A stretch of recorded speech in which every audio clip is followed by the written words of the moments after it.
welcome to Fancy Lady Talks. That is Marissa Boyce. Hi. I am Rosie Betts. Come for the boobs. And stay for the brains. And sometimes a boob dance. Yeah, stick around. And if you like our content, just hit subscribe, like our video, share with people, because this video is going to be pretty interesting today. Yes, it's not just the boobs. We got some important shiz to talk about. Yeah, we wanted to talk today about sex and dating in the context of addiction. So addiction is actually a big topic right now, and a lot of people are coming into recovery. No, more and more young people are actually coming into recovery, which is really, I think Russell Brand made it really cool. Yeah, I have to say Russell Brand. I used to dig Russell Brand a lot. I've heard that he's actually not that nice to women, so I kind of was like, boo, Russell Brand. But as far as, the work he's done around, addiction and creating a space that is safe and where you can have like a cool, hip life in recovery, love that. Love, love, love. Yeah. So it's not just us, Marissa. No, there are other addicts out there so, in recovery. Yeah, so I don't know. Like, I feel like a lot of people I've talked to have had similar issues kind of transferring over to their dating life that they were struggling with when they're in addiction. Absolutely. So we're talking specifically about how this all arises in dating today, and we have some personal stories to share. We're gonna dish the dirt about ourselves because holy shit, has this stuff arisen for both of us. So how have you found it in dating, Marissa? How, number one, have you felt triggered in an addictive way? Definitely. When you've been dating, and what does that look like for you? I think for me it's the same thing that was driving my addiction, which is a feeling of I'm not enough on my own. I need something outside myself to feel better. So it almost was like people were replacing that. So if I'm replacing it with a person, then it's going to naturally go to sex. And what better way to get really connected with someone really fast than through sex? Yeah. Instant intimacy, which in the end is not intimacy. Well, it's a certain type of intimacy, but it actually kind of blocks you from vulnerability and the deeper steps that create true intimacy. It's true. Right? It's true. Interesting. Yeah, so I think it's like this feeling of this feeling I had around not enoughness. If I was attractive enough to some person, then I was enough.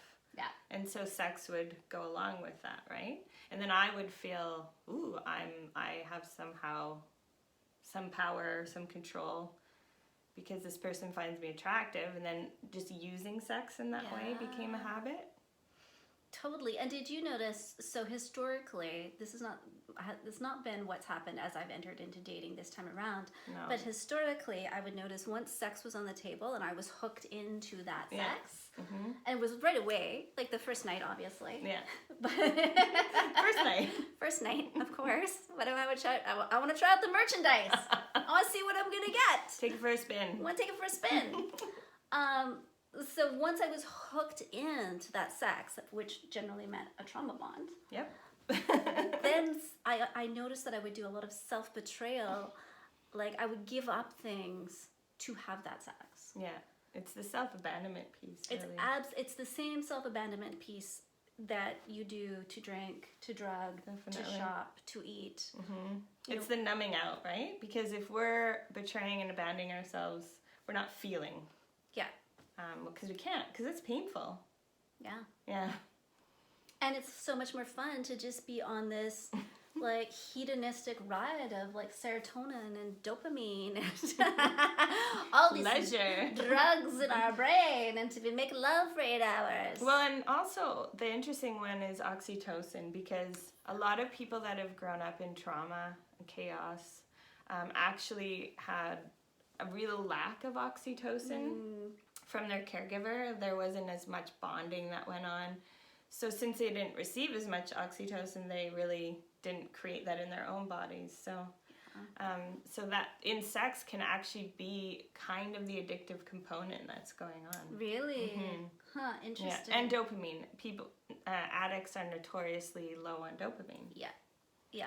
Absolutely, and especially if you've entered into a trauma bond, and then you're getting that anxious attachment and that anxious avoidant push-pull dynamic. That's like perfect dopamine dynamic, essentially, because you never know when you're going to get the hit. Totally. Right? Okay, so the other thing, though, I want to talk about chemically what happens for us as addicts. So previously, before I did some work in this area, or some really deep work, because I've done a lot of work over many years, but some really deep work that I've done. There's many layers. There's so many layers, guys. So many layers. So historically, it was like that, like jump into that intimate situation, self-betrayal to keep the sex going, avoiding seeing who the other person really is. Right, like smoothing it over. But now, even in my my interactions are only healthy now. Me too. Because that's what I do. Me I too. do the healthy ones. It's a bit boring. It is boring. It's actually, the sexy ones are not boring at all. They're so much better. But in my sexy, healthy interactions, what I noticed is that I was still getting triggered into addictive behavior. So not in a trauma bond. The other person is acting with utmost integrity, respect. I feel cared for because I only sleep with people that I feel deep connection. So I feel cared for, loved, safe. And I was noticing that I was still starting to spin out and get obsessive, like starting to have my addictive. Yeah, and I have a theory about that. Tell me. Well, so if we think about alcohol. Yeah. And when people try to quit drinking, a lot of, if we look at the abstinence, because there's a couple different ways to quit. You can do harm reduction, which is reducing the amount. But with abstinence, you remove alcohol, because as soon as you have one drink, you want more. So that kicks in craving. Yeah. As soon as you have a little bit of alcohol, the craving starts. If we think about it in terms of dopamine, so you got a little bit of dopamine, you got a little bit of oxytocin, so now your body kicks into craving because it wants more. And that's the addictive pathways that we have formed as addicts, or that we already had, right? Wow. And then, they're not that far from the surface. Yeah, and they don't go away. What goes away is we make different choices. That makes a lot of sense. And so, because what happens with addicts is the pleasure center in the brain has been changed. So we confuse like food or sex or alcohol, whatever it is, our drug of choice could be all of the above. Everything. We can make all the things. Now our brain looks at pleasure and confuses it with survival. So it kicks in craving as soon as you get even a little bit of it, because your brain is like, I need more to survive. I need more to survive. And that's why cravings feel so strong. Interesting. So even when you're doing this in a healthy way, you maybe have a little knowledge that it might kick in that addictive behavior. So let's talk about, one of the things that I did is Marissa and I chatted a lot about that. I was like, hey, I'm noticing some addictive behavior. I was journaling a lot at the time. Yeah. I was doing some other self-care. I also wasn't trying to up the ante with this person in any way.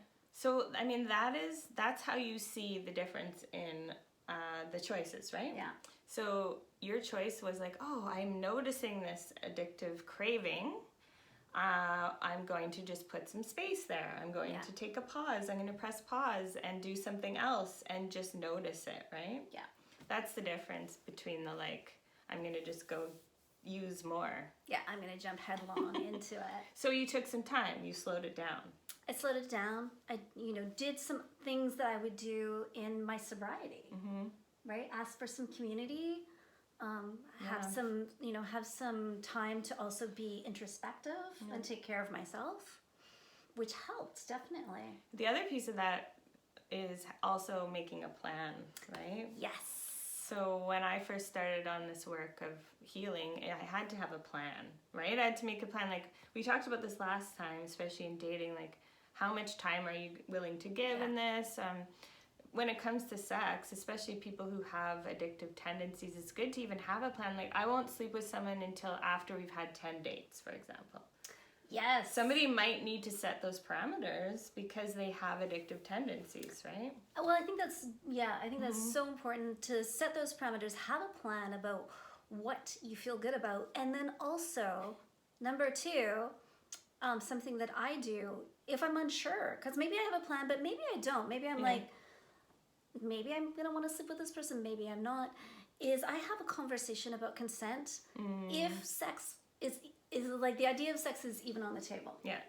So number one, you need to be comfortable enough with the people you're dating to be able to say that, to be able to be like, I'm not sure if I want to make love to you, but I might, so let's have a conversation. Why is it important to have it right away or up front like that?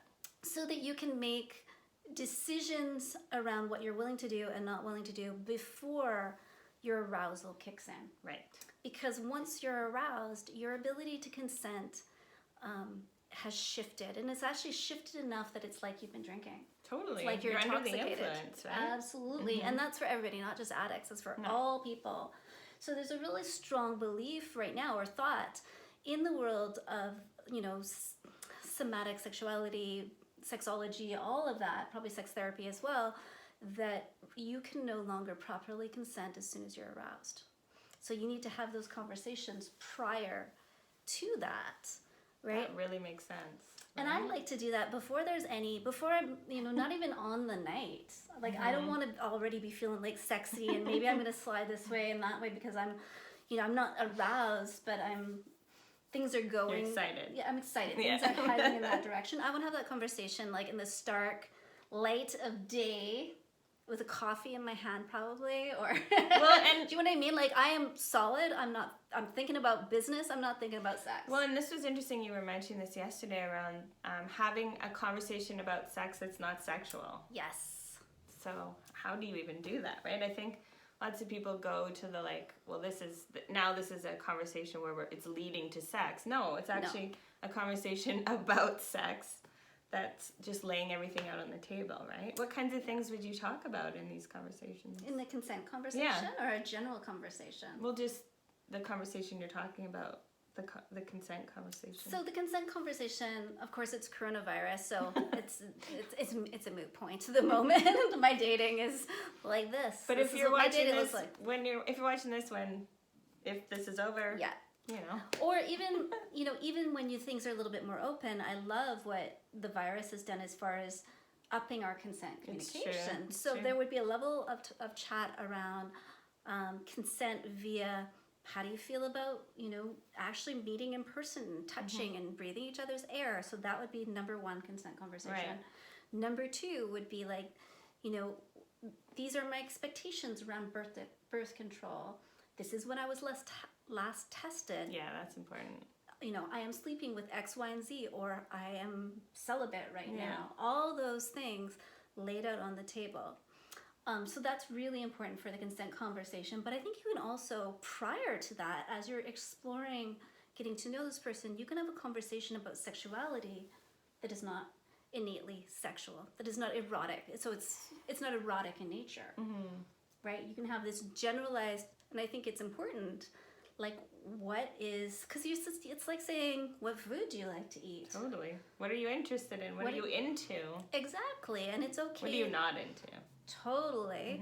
And so you can talk about it in generalities without getting specific into your sexual fantasies or what you have done or haven't, or trauma, but instead being like, I'm into, I'm really interested in submissive sex, or I have been exploring Tantra and that's what this looks like. Or I just really like making out for a really long time and that's really important to me to be kissing. Lots of people skip that part, right? That's why I love Tantra. It's all about the foreplay. Woohoo! Woohoo! And then a million hours of orgasms. That sounds pretty great. Little Tantra plug. Contact Visit me at rosiebits.com. You want to have a million orgasms. That sounds pretty great. Guaranteed. Your money back. Now it's an infomercial. That's right. That's okay. We do it all. And then the other piece around slow dating, slow sex, in terms of if you have addictive tendencies or not, is again, find somebody to be checking in with. I think it's so important. So if you're setting a limit, if you're setting a boundary for yourself, I'm really not going to have sex or get involved with being intimate with someone for a while. You might want to say it out loud to somebody else, because that keeps you on track, that might keep your friend also aware of what you're doing. You know what? It makes you accountable outside yourself. That's right. And it gives you support. Like a big thing about recovering from addiction, and Gabor Mate writes a lot about this, is community. Mm-hmm. It's true. Right? It's being in community. So especially now, don't isolate yourself. And then, you know what? If you slip up, that's okay. That happens too. It does, yeah. Sometimes we fuck up, we make mistakes, we're like, shit! What do we call it? We call it falling on the toxic dick. Just slipping and falling. Just slipping and falling. Not to say, and the beautiful diamond rods that we are experiencing are not toxic. So I don't want to put that out to all the penises, but a toxic situation that involves a penis. That's right. It does happen. Sometimes a yoni too. Sometimes a man cave. Sometimes a lady rod. Right? You can slip and fall in all of them. You can, but the important thing is, did you get back up and try again and try something different? And try something different. I'm throwing you a life rod, Marissa! Don't fall! Oh, no. I'm dragging you back in! I'm coming! Keep swimming! Yeah, I think that about covers it. I think that totally covers it. So let us know if you've got questions. We are living this experiment, my friends. This is us. You are absolutely not alone because we're here doing it, fucking it up, and then getting back up and doing better the next time. And trying it again and sharing it with you. Yep. And we have lots of other ideas and strategies to offer, so stay tuned. Okay, we'll see you next time.